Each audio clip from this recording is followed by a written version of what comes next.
जो कोई भी राक्षसों से लड़ता है उसे ध्यान रखना चाहिए कि इस प्रक्रिया में वो खुद ही राक्षस न बन जाए। आप अगर लंबे समय तक खाई को घूरेंगे तो खाई भी आपको घूरने लगेगी। जर्मन दार्शनिक नीत्शे का एक क्योट है, 150 साल पहले कही गई यह बात अब हमारे पड़ोस में साकार हो रही है। नमस्कार, मैं हूं अभिनय आकाश और आप देखना शुरू कर चुके हैं प्रभा साक्षी का special show most reliable information यानी MRI। पाकिस्तान तालिबान को घूर रहा है, लेकिन क्यों? क्योंकि तालिबान की परछाई उसके अपने घर में आकार ले रही है। आतंकवाद को बढ़ावा देने वाले पाकिस्तान के लिए इन दिनों सबसे बड़ा खतरा तहरीक तालिबान पाकिस्तान बन चुका है। ये वो आतंकी गुट है जो पाकिस्तान के लिए गले की फांस बन चुका है। टीटीपी के 5 से 6 हजार लड़ाकों के अफगानिस्तान में छिपे होने की आशंका है। टीटीपी वही आतंकी समूह है जिसने पिछले कुछ सालों में पाकिस्तान में कई आतंकी हमले को अंजाम दिया है। पाकिस्तान का मानना है कि अफगानिस्तान से टीटीपी को समर्थन मिलता है। पाकिस्तान के विशेष प्रतिनिधि आसिफ दुर्रानी ने दावा किया कि 5 से 6 हजार लड़ाकों के परिवार को जोड़ दिया जाए तो उग्रवादियों का आंकड़ा 70,000 तक पहुंच जाता है। टीटीपी के पाकिस्तान के साथ पहले की बातचीत बेनतीजा रही। पाकिस्तान की नकली एयर स्ट्राइक की कैसे खुली पोल? पूरी दुनिया में पाकिस्तान की नकली और बर्बाद एयर स्ट्राइक की पोल खुल गई। पाकिस्तान की कमजोर इंटेलिजेंस ने मुल्क की हवा निकाल दी। दरअसल पाकिस्तान जिस एयर स्ट्राइक का दावा करके अपनी पीठ थपथपा रहा था वो उस पर ही उल्टी पड़ गई। पाकिस्तान को जिस टॉप कमांडर को इस एयर स्ट्राइक में ढेर करना था वो अभी भी जिंदा है और अब पाकिस्तान के खिलाफ बड़े हमले की तैयारी में जुट गया है। दरअसल पाकिस्तान ने अफगानिस्तान में घुसकर टीटीपी के कई ठिकानों पर भारी एयर स्ट्राइक की। पाकिस्तान ने दावा किया कि उसने अफगानिस्तान में टीटीपी के 2 ठिकानों पर ताबड़तोड़ एयर स्ट्राइक की जिसमें तालिबान के टॉप कमांडर को ढेर कर दिया। लेकिन खबर इससे अलग ही आई। पाकिस्तान ने जो दावा किया उसके उलट तालिबान का दावा है कि एयर स्ट्राइक फेल साबित हुई। भीषण परिणाम भुगतने होंगे।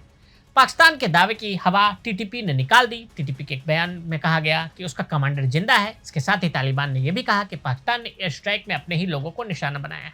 एयर स्ट्राइक को लेकर किए जा रहे दावे के बाद पाकिस्तान तालिबान ने एक बयान जारी कर अफगानिस्तान में हवाई हमलों की निंदा करते हुए कहा कि अब्दुल्ला शाह जिंदा है। टीटीपी ने दावा किया कि एयर स्ट्राइक में जिस घरों को निशाना बनाया गया वो पाकिस्तानी शरणार्थियों के ही थे जिन्होंने अफगानिस्तान के सीमावर्ती इलाके में शरण ले रखी थी।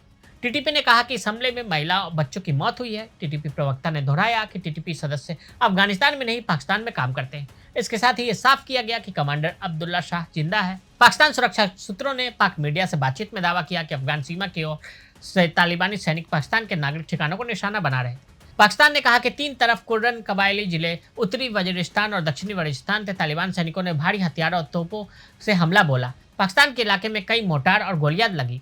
पाकिस्तान ने कहा कि तालिबान के इस हमले को जोरदार तरीके से जवाब दिया जा रहा है। तालिबानी प्रवक्ता जबीरुल्लाह मुजाहिद ने माना कि आज उनके इलाकों में हवाई हमला किया गया। उन्होंने कहा कि यह हमला खोस्तौर पाकटिका इलाके में हुआ। तालिबानी प्रवक्ता ने कहा कि पाकिस्तान को इस हवाई हमले की भीषण कीमत चुकानी होगी। काफी दिलचस्प रहा है इतिहास। अफगान तालिबान का इतिहास बेहद क्रूर और खूंखार है। जहां तक बात टीटीपी की करे तो उसका वजूद पाकिस्तान के चलते ही बना, लेकिन जिस आतंकी संगठन को पाकिस्तान ने पाला वो इतना खूंखार हो गया कि वहां तो न तो ISI की सुनता है और न ही रावलपिंडी में बैठे किसी जनरल की। पाकिस्तान के उत्तर पश्चिम में अफगानिस्तान का बॉर्डर लगता है जो वजीरिस्तान कहलाता है। विश्व विजय पर निकला सिकंदर हो या मुगल बादशाह औरंगजेब, अपने अभियान में सभी शासकों ने इस इलाके को नजरअंदाज किया और उसकी वजह ऊंची पहाड़, घने जंगल, धधकते रेगिस्तान और तपा देने वाली गर्मी।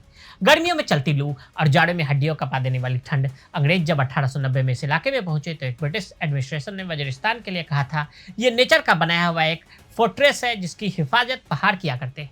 इस इलाके की पहचान है यहाँ के कबीले जिन्होंने न जाने कितनी दफा आक्रमणकारी सेनाओं को लोहे के चने चबवाए। अच्छा और बुरा तालिबान।